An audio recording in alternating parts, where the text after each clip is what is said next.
দর্শক, আমরা এই মুহূর্তে আছি ভাঙ্গার একটি ব্যাডমিন্টন মাঠে। এখানে ছোট বড় খেলা হচ্ছে, দর্শকের আনাগোনা, খুব সুন্দর খেলা হচ্ছে। এই মুহূর্তে আমাদের মাঠে আছে সম্মানীয় বক্কার কাকা, যার উপস্থিতিতে আমরা ধন্য। তার উপস্থিতির ছোঁয়া পেয়ে আমরা 4টি ব্যাট ও একটি নেট, এক বক্স ফেদার পাবো বলে আশা করি ইনশাল্লাহ। তিনি তার ব্যবস্থাও ইতিমধ্যে করে ফেলেছেন।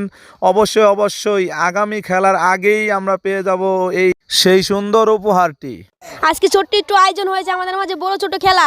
এর মাঝে অনেক দর্শক দেখেছে। ও মাই গড, বিপক্ষে প্লেয়ার অনেক হাড্ডাহাড্ডি প্লেয়ার, চাপানোর চেষ্টা, কিন্তু আমাদের মাঝে বক্কার কাকা বুঝজোর একটা বল সামনে গিয়ে ভালো আবার আমাদের মাঝে কাকার চেষ্টা, ভালো একটা বল মারার চেষ্টা, সামনে কিন্তু অনেক ভালো প্লেয়ার, কিন্তু আমাদের মাঝে কাকারা অনেক ভালো খেলতেছে।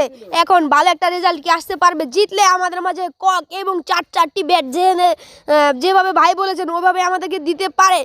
কি আমরা কি জিততে পারবো? কাকাই কি জিততে পারবে? এখন কি দেখা যাক সামনে রেজাল্ট কি আসতে চলেছে।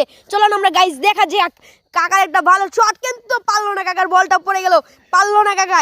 এই মুহূর্তে রাকিব ভাই চেষ্টা, রাকিব ভাই খুবই মাথা গরম হয়ে আসছে, কিন্তু ভাই কিন্তু অনেক চেষ্টা করবে। কাকা কিন্তু